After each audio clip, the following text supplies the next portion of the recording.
नमस्कार, मैं हूं आपका दोस्त अनुपम पाठक और आप देख रहे हैं यूट्यूब की दुनिया का बहुआयामी channel politics and literature together. आज मैं इस चैनल पर एक नया और बहुत ही बेहतरीन और सर्वाधिक अलग एक शुरू करने जा रहा हूं एपिसोड, जिसका नाम है विचार। इसमें मैं बहुत सारे लोगों के विचार, बहुत सारे लेखकों के विचार, संस्मरण, कहानियाँ ये आपके सामने प्रस्तुत करता रहूँगा अपनी आवाज़ में।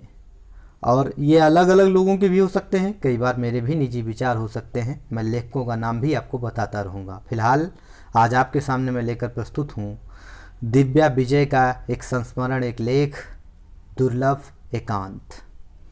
वर्जीनिया वुल्फ ने स्त्री के अपने कमरे का मुहावरा भले ही लिखने वाली स्त्रियों के लिए दिया था, लेकिन मेरी दृष्टि में ये बाकी स्त्रियों पर उतना ही सटीक बैठता है। आमतौर पर घर परिवारों और समाज में लोगों की बातचीत में ये कहा जाता है कि पूरा घर तो स्त्रियों का ही है। यह कहने का मतलब दरअसल ये होता है कि उन्हें अलग कमरे की ज़रूरत क्यों। मगर ऐसा कहने मानने वाले नहीं जानते कि दरकार पूरे घर की नहीं, एक कोने की है जो मात्र स्त्री का हो। दफ्तर के काम, घर परिवार के अलावा भी स्त्रियों के जीवन में कुछ ऐसा हो सकता है जिसके लिए वे अपना और निजी स्थान चाहें। यह असंभव सी बात समझी जाती है। ज़रूरत 24 घंटों के भीतर से झांकती एक ऐसी खिड़की की है जहां किसी का दखल न हो, अपने मन का कुछ भी करने में किसी प्रकार की बाधा न हो।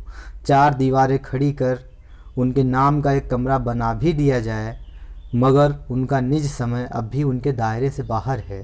भारतीय स्त्रियों के लिए ऐसा एकांत दुर्लभ है जहां कोई हस्तक्षेप ना करे। इसे सहज नहीं माना जाता है। स्त्रियों के समय पर पहला अधिकार परिवार का माना जाता है, बजाय खुद उनके। एक पुकार पर उत्तर देना उनसे अपेक्षित होता है। एकांत चाहने वाली स्त्रियों को रूखी और अस्नेही जैसे विशेषणों से नवाजा जाता है। परिवार के लिए वह अनुपयुक्त समझी जाती हैं। काम के सिलसिले में पिछले दिनों हजारों मील की यात्रा कर मैं थाईलैंड पहुंची हूं। महामारी के मद्देनज़र बाहर से आने वालों के लिए यहाँ की सरकार ने 15 दिन का एकांतवास मुकर्रर किया है। इसमें कोई ढिलाई या फिर भेदभाव नहीं है। सब लोग चिंतित थे कि 15 दिन कैसे बीतेंगे। परिवार वाले और मित्र मुझसे सहानुभूति जता रहे थे। आने वाले दिनों के लिए ऊब मिटाने और मन लगाने के उपाय साझा कर रहे थे, लेकिन मैं उत्साहित थी। मुझे एकांत को साधने के गुर नहीं चाहिए थे। एकांत मनुष्य को स्वयं साध लेता है। इसका अर्थ ये नहीं कि मैं अपने परिवार से प्रेम नहीं करती या परिचितों से मुझे लगाव नहीं है। उनकी महत्ता को किसी प्रकार नकारा नहीं जा सकता, मगर एकांत इतना सुंदर होता है कि इसका स्थानापन्न भी संभव नहीं है। बाहरी संसार में कितनी परेशानियाँ, कितनी कठिनाइयाँ कुछ समय के लिए उनके और मेरे बीच एक अभेद्य दीवार बना देता है एकांत। नहीं, ये किसी प्रकार का पलायन नहीं है, बल्कि ये तो आधुनिक काल का तप है, जिसके फलस्वरूप प्राप्त होता है मशीनी युग में संवेदनाएं जीवित रखने का वरदान। एकांत मानो मधुमेह की बीमारी वाले के लिए खास मिठाई का इजाद है। एकांत जैसे निर्जन में झिरझिर बहता पानी है। एकांत जैसे सारी शिकायतों, सारी अपेक्षाओं की चोट को सहला देने वाला पंख है। लंबे कच्चे रास्ते का विश्राम स्थल एकांत क्यों आवश्यक है, या उससे गुजरने के बाद ही जाना जा सकता है। कमरे की बालकनी से चायो फ्राया नदी दिखाई पड़ती है। उसमें मालवाहक नौकाएं डुलती हुई दिखाई देती हैं। शाम होते होते रोशनी पानी को बांध लेती है। पार उतरने की प्रतीक्षा करते फेरी पर खड़े लोगों की थकन और क्रूज पर नाचते लोगों का हुल्लड़ सब भेद कर मुझ तक चले आते हैं।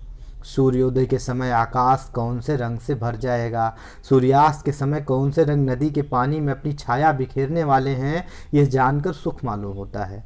ऊंची इमारतों की जलती छिपती माननी बत्तियों के आगे तारे आंखें तरेरते हैं। हवा की नमी को, शुष्कता को अंगुलियों से छूकर नापा जा सकता है। पत्तियों की सिहरन नंगी आंखों से देखी जा सकती है। ध्यान लगाने पर स्काई ट्रेन की थरथराहट महसूस होती है। बाइक के, कार के, ट्रक के हार में अंतर करना सीख गई हूँ मैं। अरसे से रखी किताबें पढ़ रही हूँ। ऐसे कई काम पूरे किए हैं जिन्हें टालते हुए अक्सर इतना समय बीत जाता है जिसका हिसाब हमारे पास भी नहीं होता। जीव की तृष्णाएं सिर नहीं उठाती, मन इधर उधर नहीं भटकता, कहीं पहुंचने की जिद नहीं, किसी काम को करने की जल्दबाजी नहीं, किसी की आवाज़ नहीं सुनाई पड़ती, लेकिन टीवी का रिमोट उठाने की ललक नहीं होती। मोबाइल पास रहता है मगर हाथ उस ओर नहीं बढ़ते। मुफ्त फ़ोन करने की सुविधा होने पर भी मन करने के लिए लालायित नहीं होता। तृप्त रहना एक कला है, बगैर किसी पर निर्भर हुए ये कला सीखना उससे भी बड़ा कौशल। जीवन की वर्ग पहेली में एक अक्षर ठीक बिठा देता है।